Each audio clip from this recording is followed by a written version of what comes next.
Nama saya Marleta Grace Mantik, mahasiswa dari Universitas Negeri Manado, jurusan Pendidikan Bahasa dan Sastra Indonesia, Fakultas Bahasa dan Seni.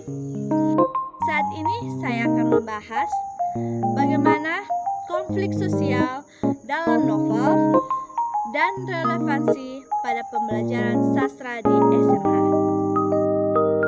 Yang pertama, saya akan membahas konsep konflik sosial. Pengertian konflik sosial. Dalam Wikipedia, konflik berasal dari kata kerja Latin configer yang berarti saling memukul. Secara sosiologis, konflik diartikan sebagai suatu proses sosial antara dua orang atau lebih, atau bisa juga kelompok, ketika salah satu pihak berusaha menyingkirkan pihak lain dengan menghancurkannya atau membuatnya tidak berdaya. Menurut ahli Robert Chernow mengemukakan konflik, tujuan kelompok-kelompok yang berkonflik tidak hanya mendapatkan nilai-nilai yang diinginkan, tetapi juga menetralkan, melukai, atau mengurangi saingan-saingan mereka. Yang kedua, penyebab konflik sosial. Penyebab konflik sosial terdiri 4, yaitu pertama, perbedaan individu, yang kedua, perbedaan budaya, yang ketiga, benturan kepentingan, dan keempat, perubahan sosial. Yang ketiga, macam-macam konflik sosial. Yang pertama, konflik interpersonal, konflik antara dua orang. Contoh, anak balita ketika mereka memperebutkan satu mainan, atau dua pasien panti jompo ketika mereka berdebat tentang politik. Yang kedua, konflik intrapersonal, konflik dari dalam. Contoh, ketika Anda merasa berkonflik tentang pikiran atau tindakan Anda sendiri. Yang ketiga, konflik antar kelompok. Konflik yang terjadi di antara kelompok-kelompok yang terkonsolidasi. Contoh, selama kampanye politik yang memanas. Yang keempat, konflik antar kelas. Saat individu maupun kelompok berada pada tingkatan kelas masyarakat secara vertikal yang berbeda. Contoh, antara buruh pabrik dengan pendiri pabrik yang menuntut kenaikan upah dan sebaliknya. Yang kelima, konflik ras. Proses dasar dalam kehidupan sosial dan dapat bersifat merusak dan kohesif. Contoh, konflik ras adalah ras kulit putih atau kulit berwarna yang masih banyak menjadi pemantik berbagai konflik masa kini. Yang keenam, konflik keluarga. Konflik ini terjadi di dalam internal keluarga yang disebabkan karena beberapa faktor seperti kecemburuan maupun faktor ekonomi. Contoh, anggota keluarga merebutkan harta waris yang merasa bahwa bagian yang didapat tidak sesuai dengan apa yang diharapkan. Yang kedua, saya akan membahas konsep dasar novel. Pengertian novel. Menurut ahli Avram Santololi mengemukakan istilah novel adalah fiksi prosa, yang dalam bahasa-bahasa di Eropa disebut roman, berasal dari kata romance. Di Inggris, novel berasal dari bahasa Italia. Novela yaitu sesuatu yang baru, yang kecil, yang menjadi cerita pendek dalam bentuk prosa. Sekarang istilah novela sering disamakan dengan novelet, yaitu suatu fiksi prosa yang panjangnya menengah. Menurut Ali Foster, mengemukakan novel adalah cerita fiksi atau rekaan dalam bentuk prosa yang agak panjang.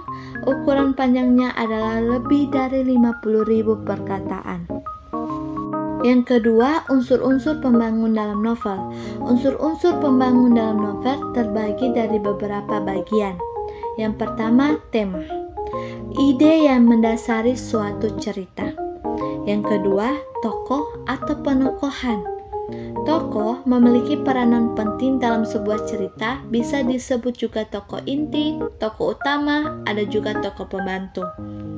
Penokohan, pelukisan gambaran yang jelas tentang seseorang yang ditampilkan dalam sebuah cerita.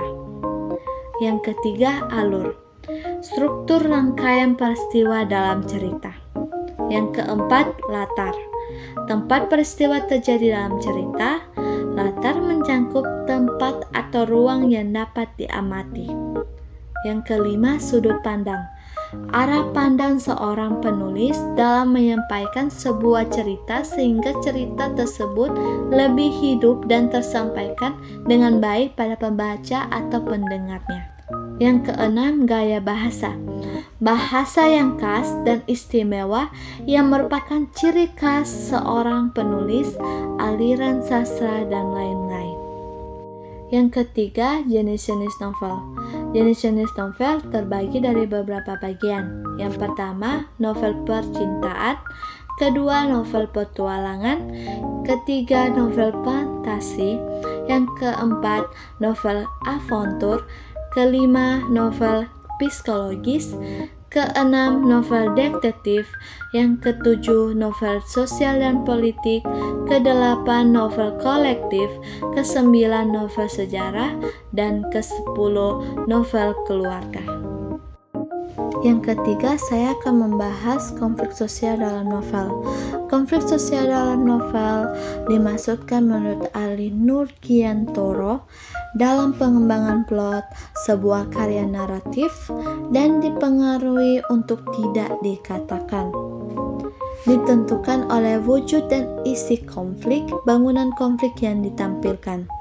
Kemampuan pengarang untuk memilih dan membangun konflik melalui berbagai peristiwa, baik perbuatan maupun kejadian, akan sangat menentukan kadar kemenarikan, kadar suspense cerita yang dihasilkan. Oleh karena itu, konflik merupakan bagian yang sangat penting dalam karya sastra. Jika tidak ada konflik dalam sebuah karya sastra, maka karya sastra tersebut menjadi tidak menarik. Menurut ahli Meredith dan Fitzgerald, dalam Nurgiantoro menyatakan bahwa konflik adalah sesuatu yang bersifat tidak menyenangkan yang terjadi dan atau dialami oleh tokoh-tokoh cerita. Jika tokoh-tokoh itu mempunyai kebebasan untuk memilih, mereka tidak akan memilih peristiwa itu menimpa dirinya. Konflik dengan demikian dalam pandangan kehidupan yang normal, wajar, dan aktual artinya bukan dalam cerita, bertujuan pada kondisi yang negatif, sesuatu yang tidak menyenangkan. Peristiwa dapat menimbulkan terjadinya konflik. Sebaliknya, karena terjadi konflik, peristiwa-peristiwa lain pun dapat bermunculan, misalnya yang sebab akibatnya. Konflik demi konflik yang disusul oleh peristiwa demi peristiwa akan menyebabkan konflik terjadi semakin meningkat. Jadi, penyebab-penyebab konflik tersebut dapat disimpulkan bahwa konflik selalu bersifat merusak, dan konflik sendiri mendorong timbulnya konflik lebih lanjut, sehingga menyebabkan perubahan yang tidak dapat dihindari, dan perubahan akan selalu mengarah pada peningkatan mutu manusia, sehingga akan adanya konsekuensi merugikan maupun menguntungkan yang dapat muncul dari terjadinya konflik. Peristiwa dan konflik biasanya berkaitan erat, yang dapat saling menyebabkan terjadinya satu dengan yang lain, bahkan konflik pun hakikatnya merupakan peristiwa. Konflik timbul dari sikap individu terhadap lingkungan sosial mengenai berbagai masalah, misalnya pertentangan ideologi, pemerkosaan, hak, dan lain-lain. Dengan demikian, dapat dinyatakan bahwa hubungan antar tokoh yang memiliki perbedaan watak, sikap, kepentingan, cita-cita, dan harapan menyebabkan terjadinya konflik dalam cerita. Yang terakhir, saya akan membahas relevansi pada pembelajaran sastra di SMA. Di dalam kurikulum 2013 tercantum kompetensi inti KI yang berkaitan dengan moral, etika, karakter siswa. Berbicara tentang etika, moral, dan karakter, hal ini tidak lepas dari sastra karena sastra syarat dengan nilai-nilai yang dapat dijadikan ukuran atau patokan dalam bersikap dan berperilaku. Belajar sastra berarti juga belajar tentang etika, moral, dan karakter. Hal apa saja yang dipelajari dalam sastra mengandung asas manfaat. Hal ini sebagaimana dijelaskan oleh Harris yang dikenal dengan formula Harris, bahwa segi manfaat sastra terletak pada ajaran-ajaran moralnya, akan tetapi juga tidak membuang-buang waktu, menghibur, tidak membosankan, dan keindahannya. Menurut Oliveran dan Wailek, mengemukakan bahwa semua karya seni manis dan bermanfaat bagi setiap penikmatnya. Manis berarti kesenangan, sedangkan manfaat berarti keseriusan atau bersifat didaktis. Jadi, makna manis dan bermanfaat adalah keseriusan yang menyenangkan, keseriusan estetis, dan keseriusan persepsi. Bagi pembaca, karya sastra itu dapat mengunggah perasaan, mendorong orang memikirkan masalah masyarakat dan manusia. Membaca karya sastra memungkinkan seseorang mendapat masukan tentang kemanusiaan atau kemasyarakatan sehingga menimbulkan pikiran serta motivasi untuk berbuat sesuatu bagi manusia atau masyarakat itu. Dalam diri manusia sebagai pribadi dan anggota masyarakat, timbul kepedulian terhadap apa yang dihadapi masyarakat. Kalau kepedulian itu muncul dengan sendirinya, ia akan melakukan berbagai hal untuk mengubah dan memperbaiki kehidupan masyarakat.